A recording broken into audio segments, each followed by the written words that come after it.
Using webinars to generate leads in your business is a great way to get good qualified sales coming in the door, but get it wrong and it can be costly. G'day, Ben Futrell here, co-founder of Max My Profit. We're all about helping you build the business you imagine. Now, if you imagine having a business that generated lots and lots of leads from online events, but you weren't getting the results that you wanted to from webinars, or you're just thinking about doing webinars, then this video is definitely for you. I've been running webinars and seminars for the last 20 years, webinars in particular for the last 10 years, and it has made me lots and lots of sales. I've also made lots and lots of mistakes. And so today what I'm going to do is I'm going to share with you some of the tips or things that I've learned over the last 10 years in particular that I found really effective when it comes to running webinars that generate good qualified leads. So my first tip is to make sure that you keep it very, very simple. A webinar, if you're not sure what that is an online presentation, typically of around about 30 to 60 minutes.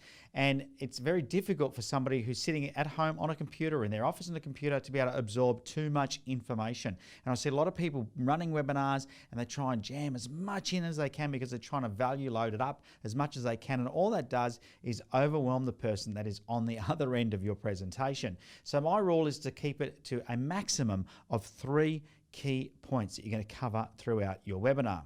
Now, on the note of your presentation, a lot of people ask me, Ben, how many slides should I include in my webinar? Now, there's no real hard and fast rule, but I want you to think about the way the content is being consumed by the viewer. It's a bit like a video. They're going to be watching something like this, and you're going to need things to be moving around and making sure it's dynamic. Now, typically in a webinar, they're not seeing you. If you can have an insert of your video feed as well, it has been proven that is very helpful because people like to connect, looking straight at the lens, getting that connection one-on-one, just like me and you have right now, very important.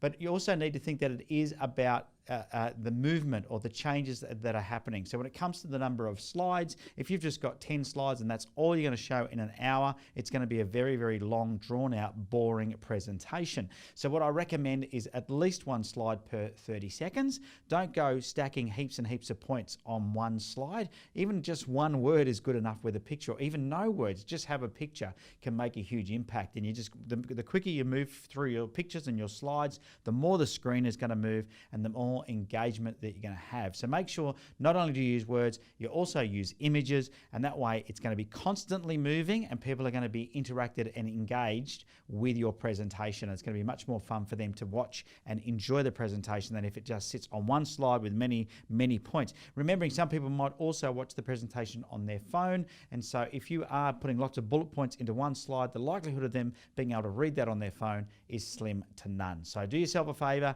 lots of slides, separate all your slides up into many, many different slides to make it so you've got a very full presentation when it comes to the number of slides and images you're going to use.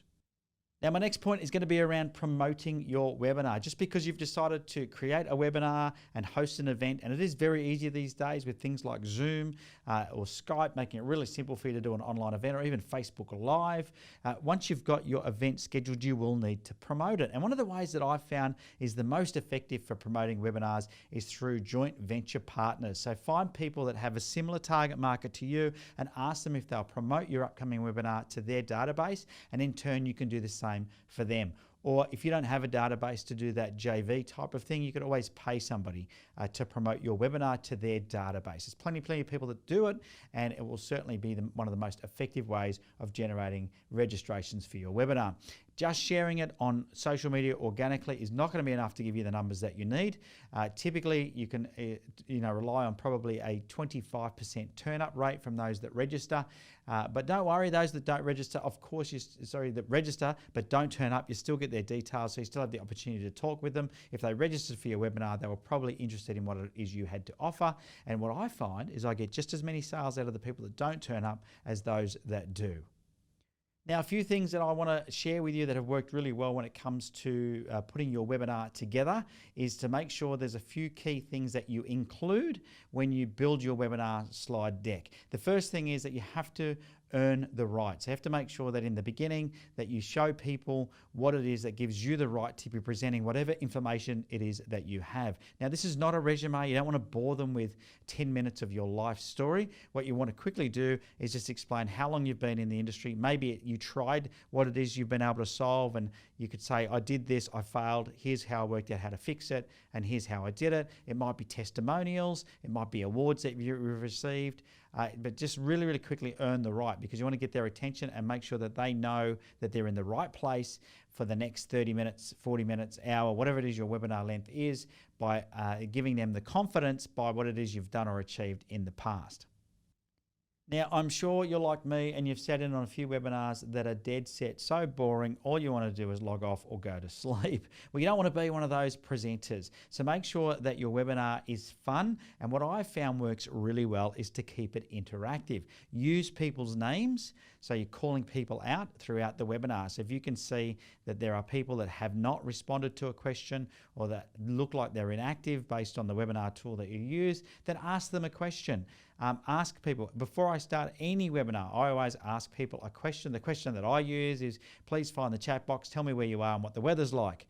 And it just gets people used to using that chat box and knowing that when I ask a question that they're going to be able to answer it and how to answer it. So I train them in the very beginning as to what I expect. And then throughout the webinar, I make sure that I ask questions. So if I'm sharing a slide on something, I might ask a question, say, has anybody else experienced this before? Or would you like to do something? Put it yes or no into the chat box for me. Or, have you seen, an increase in your sales from this, or a drop in your sales from this? Put something in the chat box to let me know what it was. So I always get them on a regular basis. I try and do it at least once every few minutes to make sure that they stay engaged with the webinar. Remember, they're sitting at home or in their office. They've got their phone in one hand. They've got the screen open in the other. They're getting distracted. You've got to keep your audience engaged. And I can tell you that if you continually ask questions and make it a bit of fun, then they'll want to stay engaged. And an easy way to do that is just to ask questions. Now, my next tip, and it's one of the biggest mistakes I see people making when it comes to running a webinar, is not having a call to action. You've got to be really clear at the end of your webinar what it is that you want people to do. What is their next step? If it's book an appointment, have a link to your calendar. That way they can have a look and see what's available and book themselves straight in. If it's downloading a tool, have a landing page with that tool. Whatever it might be, if it's a special offer, have a sales page set up, post the link in. So don't just put the link into the presentation, also put the link into the chat box, send it out to everybody.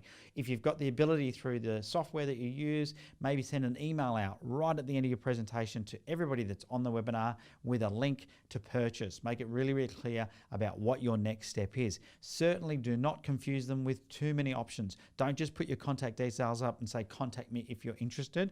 What you want to do is you want to have an offer at the end of your webinar that is really clear with a strong desire, and ask them to take action. Really, really important. Now, on that note, just because they didn't take action on the webinar doesn't mean they're not interested in whatever it is that you have to offer. Whether it's an appointment or you're selling a product, do make sure that you do a follow-up. And when somebody registers for a webinar, I always ask for name, email address and phone number as a bare minimum. And the reason that we do this is that not only the people that turn up, now we call them first, we give them a follow-up call, but we also give everybody that did not turn up a follow-up call as well.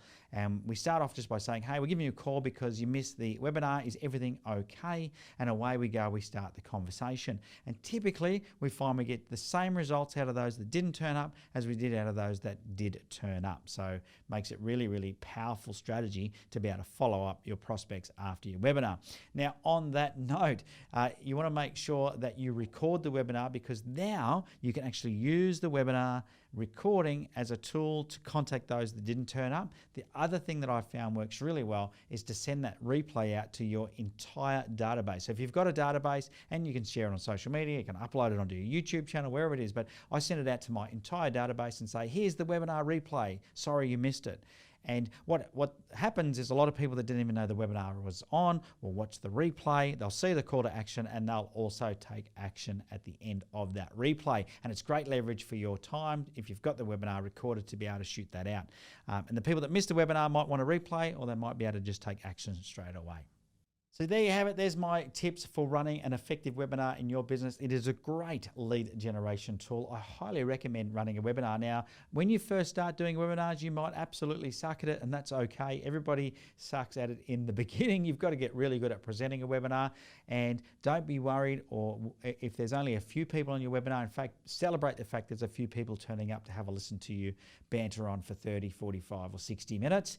It's not about the numbers, and that's one of the things that I love about webinars as opposed to live in-room events like seminars, is that no one knows whether there's 3 people or if there's 300 people. So just go for it. And even if there is just 3 people, tailor it to those 3 people and make sure they get great value, because it's still great leverage for you and your time. You can still record it. You can still use it as a tool to promote your business down the track. Now, if you do need help to grow your business, we've got a team of business accelerators that are really excited about showing you how it is we go about helping you take your business to the next level. Head to maximumprofit.com.au to learn more. Hey, and by the way, give it a thumbs up if you found this video helpful.